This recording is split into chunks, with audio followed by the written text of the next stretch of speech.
Esta viagem começa na Abadia Mapkin, no rio Cooper, e segue para o leste até a histórica Fazenda Hampton. Na costa, depois de pântanos e enseadas, uma visita à Floresta Nacional Francis Marion. Ao sul estão um enorme porto natural e o Fort Sumter, uma fortaleza essencial à Guerra Civil Americana. E com vista para a Bahia, uma das cidades mais lindas da Carolina do Sul, Charleston. Seguindo para o interior, estão os jardins pitorescos de Middleton Place e, ao sul, Kiowa Island e seus famosos campos de golfe. Em Parris Island, os recrutas dos fuzileiros navais treinam. O fim da viagem será nas praias de Hilton Head Island.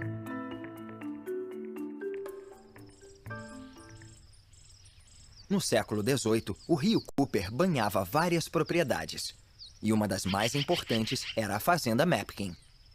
Em 1936, ela foi comprada pela família Luce, que 13 anos depois, doou uma grande parte da propriedade para os monges da abadia Gethsemane, em Kentucky, para fundarem um mosteiro em Mapkin. Os monges pertencem à Ordem Cisterciense de Estrita Observância e são mais conhecidos como trapistas. Eles seguem as regras estabelecidas por São Bento de Núrcia no século VI. Cada monge faz 3 votos descritos no livro do santo: estabilidade, fidelidade à vida monástica e obediência. São Bento também insistiu no silêncio, porque é uma parte importante das rezas. Mas, ao contrário do que se pensa, os monges não fazem votos de silêncio. Apenas falam quando é necessário. Ao leste fica a região de Santee Delta. E no meio dos carvalhos e árvores de magnólia fica a Fazenda Hampton, declarada um local nacional histórico em 1970. O que está de pé hoje passou de uma residência colona até o melhor exemplo de uma casa georgiana na Carolina do Sul, e foi ampliada ao longo do século XVIII. O enorme pórtico é um dos primeiros exemplos domésticos na arquitetura dos Estados Unidos. A riqueza por trás da construção desta elegante casa veio da produção de arroz e, obviamente, da escravidão. Já se passou o tempo dos dois. Os campos de arroz voltaram à natureza, e o último alojamento é um lembrete importante de como viviam aqueles vendidos como escravos.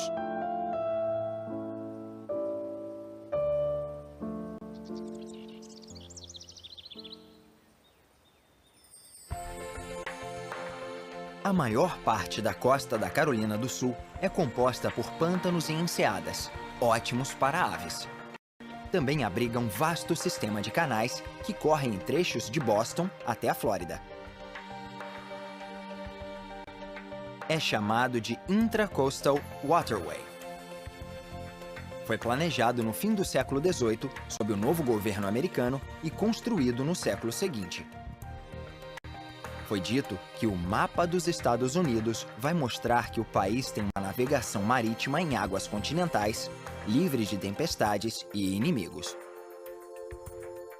Além dos trechos construídos ao longo desta via de 4.800 quilômetros, a rota consiste em enseadas naturais, rios de água salgada e baías. Uma vez concluída, a via permitiu que navios grandes entregassem mercadorias ao longo da costa sem os perigos do mar aberto. Hoje, a Intracoastal Waterway é usada por iates particulares de todos os tamanhos e tipos. Ao longo da rota, encontram-se casas à beira-mar, completas com pieres longos que se estendem ao longo do pântano. Isso permite que barcos naveguem em todos os estados da maré.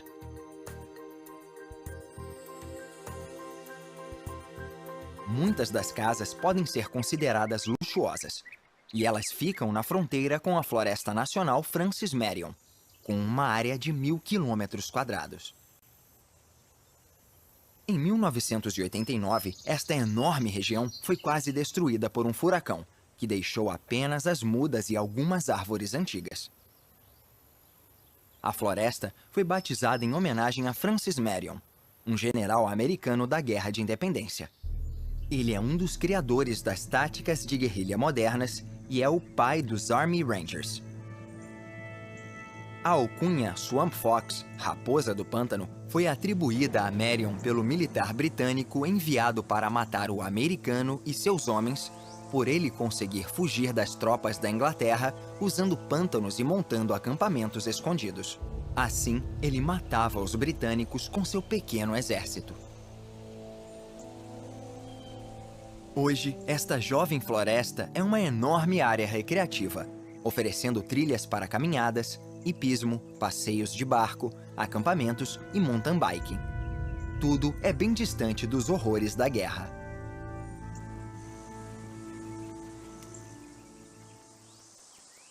Ao sul da floresta, fica uma das 8 casas sobreviventes que podem ser associadas diretamente com os 40 homens que assinaram a Constituição dos Estados Unidos em 1787, depois da Guerra de Independência. A casa pertencia a Charles Pinckney, filho de um rico agricultor e advogado. A propriedade se chama Snee Farm e era sua casa de campo favorita dentre as 8 que ele tinha na Carolina do Sul. Depois da independência, ele foi governador do estado durante 4 mandatos e também foi eleito senador. Como as outras fazendas dos séculos XVIII e XIX, ela fazia uso de trabalho escravo. Quando a escravidão foi abolida, muitos dos trabalhadores se tornaram arrendatários, e a fazenda ainda funcionava durante o século XX. Em 1973, a casa entrou para o Registro Nacional de Lugares Históricos. Perto da casa de Charles Pinckney fica Boone Hall, uma residência muito mais grandiosa. Ela pode parecer muito antiga, mas data dos anos 1930, substituindo uma mansão anterior de madeira. A casa é nova, mas a fazenda é antiquíssima. Ainda em funcionamento depois de 320 anos. No passado, a colheita principal era de algodão. Depois de embalado, era levado às docas para ser transportado rio abaixo em barcaças e carregado em navios maiores. Hoje, a propriedade cultiva vários alimentos, como tomate, milho, abóbora e melancia. 9 alojamentos de escravos ainda podem ser encontrados no lugar conhecido como Slave Street, a Rua dos Escravos. Eles foram ocupados por afro-americanos até os anos 1940.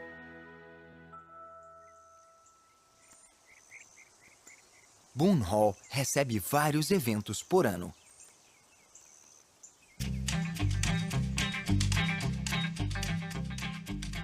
O Carolina Open Classic Car Show é uma competição pelo veículo mais bem conservado em várias categorias, com carros construídos na primeira década do século XX até modelos atuais.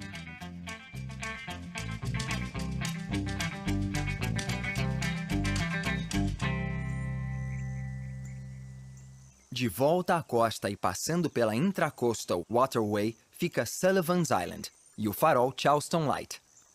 Construído em 1960 para proteger a entrada norte da Baía de Charleston, foi o último farol de operação humana a ser feito. Quando foi aceso pela primeira vez, tinha uma das lâmpadas mais poderosas do mundo, mas como era forte demais, teve seu brilho diminuído. Mesmo assim, a luz podia ser vista a 40 quilômetros de distância. Na ponta de Sullivan's Island fica Fort Moultrie, com mais de 200 anos de serviço.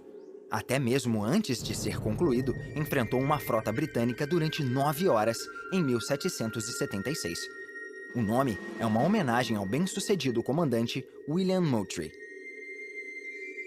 Durante a Guerra Civil, enfrentou o exército da União e foi praticamente destruído. Depois de ser reconstruído e modernizado, não foi mais usado em combates, sendo desativado em 1947.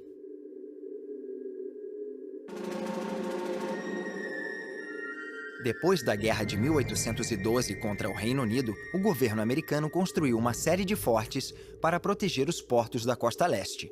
A construção do Fort Sumter começou em 1829, mas não estava concluída em 1860, e o forte estava parcialmente armado durante a secessão da Carolina do Sul e o início da Guerra Civil. O Major Robert Anderson, o comandante do forte, se recusou a abandoná-lo, e ele e seus homens permaneceram fiéis à União.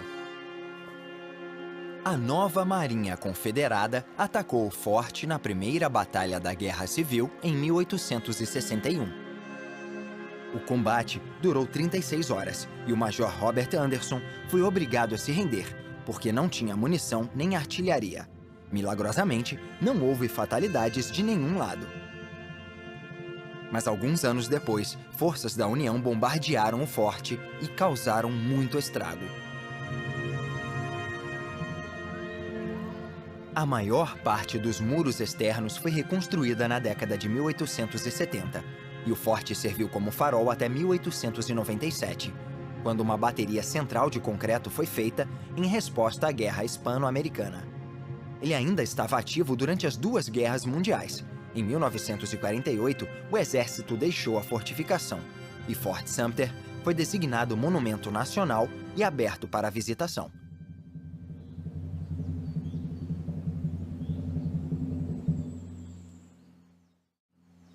Do outro lado do porto, em frente a Charleston, fica o Patriots Point, lar do USS Yorktown, um porta-aviões de classe Essex construído durante a Segunda Guerra Mundial.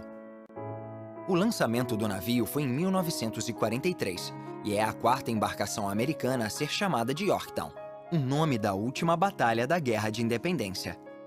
O porta-aviões foi usado na Guerra do Vietnã, onde foi condecorado com 5 estrelas de serviço. Além disso, o navio resgatou o Apollo 8 no fim dos anos 1960. Em 1975, Yorktown foi levado ao Patriots Point para se tornar um museu flutuante. Hoje em dia, é considerado um local histórico nacional. Com vista para o Maritime Museum, fica a nova ponte do Rio Cooper, inaugurada em 2005. Um dos maiores problemas de construir uma ponte grande nesta região do mundo é que sua sobrevivência está sob ameaça de 3 fatores: mau tempo, o movimento da terra e desastres artificiais. O problema do clima é causado por furacões, então a ponte foi feita para aguentar ventos de até 480 km por hora.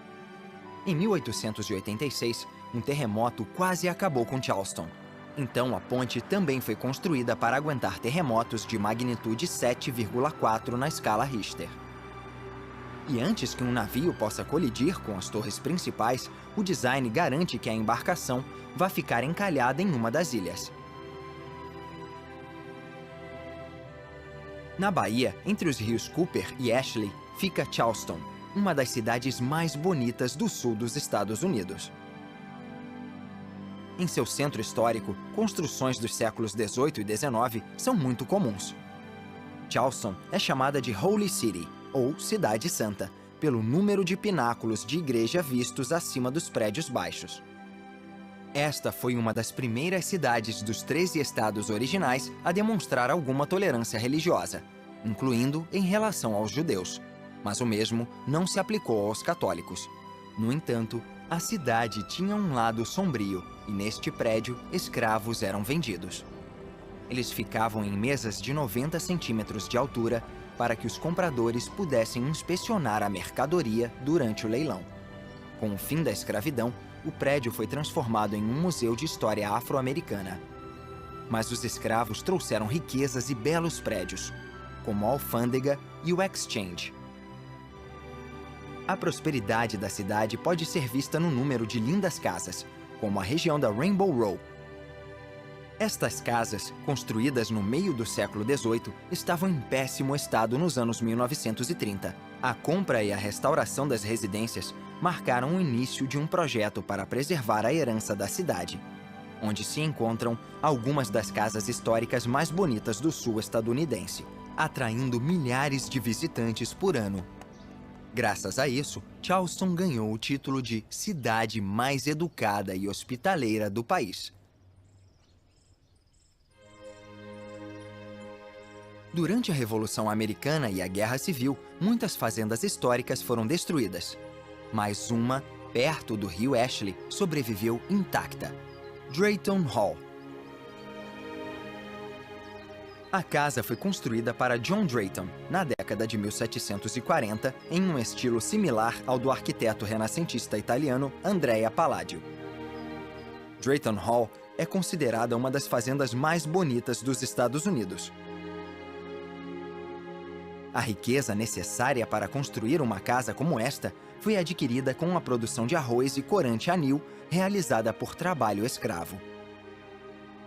A maioria dos prédios foram perdidos, e no fim do século XIX, um terremoto destruiu as casas de lavanderia e um furacão acabou com o bloco da cozinha. Em 1974, a família Drayton decidiu que os custos cada vez maiores de cuidar da casa eram excessivos e decidiram vender a residência e partes da terra para o National Trust for Historic Preservation. Após uma restauração, Drayton Hall foi aberta para o público.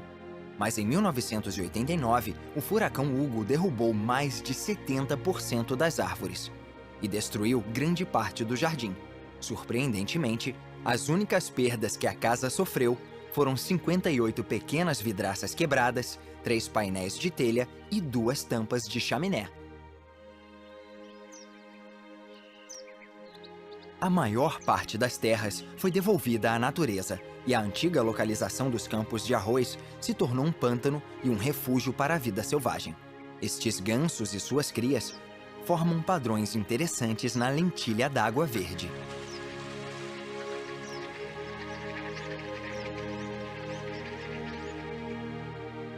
Alguns quilômetros rio acima fica Middleton Place, mas ao contrário de Drayton Hall, a casa foi incendiada durante a Guerra Civil.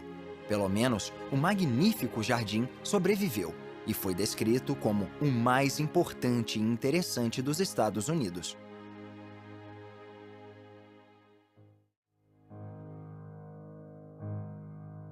Em 1774, Henry Middleton projetou um grandioso jardim em um estilo formal francês, se baseando no construído no Palácio de Versalhes, criado por André Le Nôtre. Ele queria uma ordem racional, simetria, panoramas, pontos focais e algumas surpresas com fontes e estátuas. Ao contrário da maior parte da região, que é plana, Middleton Place fica a 12 metros acima do rio, o que permitiu a construção do terraço com vários andares. Disse que foram necessários 100 escravos e uma década para completar a estrutura dos terraços, lagos e passagens. Infelizmente, a Guerra Civil destruiu a maior parte da propriedade. O jardim ficou abandonado até os anos 1920, quando um descendente dos Middleton começou um projeto de restauração de 15 anos, que incluía um design mais contemporâneo na estrutura do século XVIII.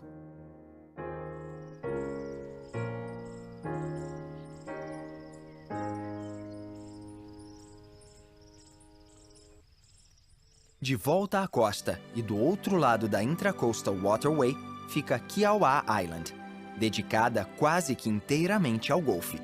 Na ilha estão 5 dos melhores resorts do mundo, incluindo o campo Ocean Course, construído em 1991 e um dos mais difíceis da costa leste americana. Ao sul fica o Osprey Point Course, em um pantanal muito cênico. O campo passa no meio de uma comunidade residencial e, durante as partidas, jacarés podem passar na frente dos jogadores. Ainda na costa, encontra-se o Turtle Point Course, projetado por Jack Nicklaus. Com fairways estreitas e greens pequenos, é um campo difícil, preferido por golfistas experientes. E como os outros campos em Kiawah, Turtle Point continua a receber campeonatos PGA e eventos internacionais. O River Course foi inaugurado em 1995, no local do primeiro assentamento inglês, estabelecido no século XVII. A sede do clube é considerada uma das mais bonitas dos Estados Unidos. E o campo, um dos 100 melhores do país, é banhado pelo rio Kiawah. O último campo de golfe em Kiawah Island é o Cougar Point, projetado por Gary Player em 1976. Ele fica no ponto mais estreito da ilha, com vistas para o rio e para o mar. Cougar Point sofreu mudanças nos anos 1980 para incorporar mansões em volta do campo. Em 1996, Gary Player foi chamado para fazer mais melhorias. Quando os visitantes não estão jogando golfe, podem ir a algumas das melhores praias virgens do estado em Kiawah Island.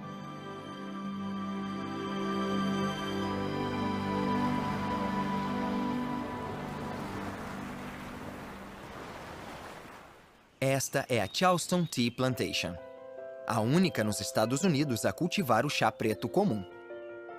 No século XVIII, a planta do chá foi levada aos Estados Unidos, e as várias tentativas de cultivar o produto para comércio fracassaram.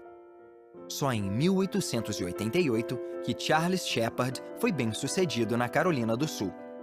Mas a plantação foi abandonada em 1915 após sua morte. Em 1963, uma conhecida empresa de chá levou as plantas sobreviventes a uma fazenda experimental em Wadmalaw Island, onde o clima subtropical se mostrou perfeito. Em 1987, sob uma nova administração, o experimento se tornou um negócio e a Charleston Tea Plantation foi formada. Eles criaram uma infusão chamada American Classic Tea, o chá oficial da Casa Branca desde o início da empresa. Na costa, na região chamada de Low Country, fica a pequena cidade de Beaufort, a segunda mais antiga da Carolina do Sul, depois de Charleston. Foi fundada pelos britânicos em 1711 e sofreu ataques de nativos americanos e ameaças de uma invasão espanhola. Tempos depois, a cidade se tornou um centro para a construção de navios, e no século XIX, muitas mansões foram construídas. Depois de um furacão em 1893 e um incêndio em 1907, Beaufort entrou em declínio.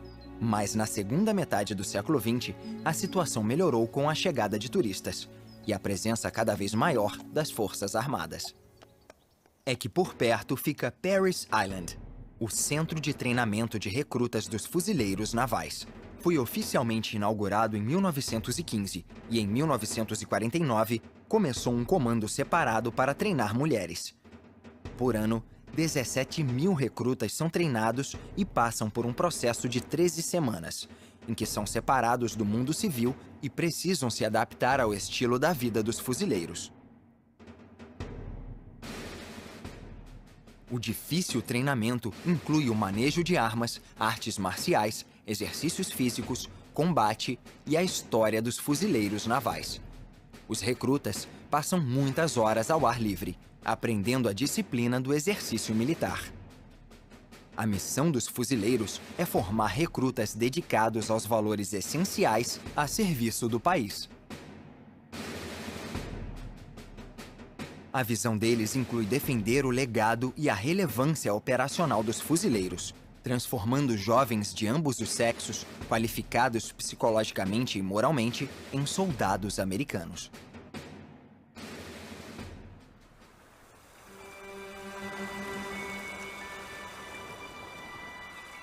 O último destino é Hilton Head Island, perto da fronteira do estado com a Geórgia ao sul e cercado de praias gloriosas. A maior parte da ilha é administrada por uma empresa particular. No centro da cidade encontra-se o Harbour Town Yacht Basin e seu farol. Sua construção foi concluída em 1970 e ele se tornou o primeiro farol de iniciativa privada desde o início do século XIX. Além da luz acesa no topo para iates particulares, há uma loja. Hilton Head, com seus 9 quilômetros de areia branca, é um paraíso subtropical e o melhor resort de praia da Carolina do Sul. É um lugar lindo para encerrar esta jornada.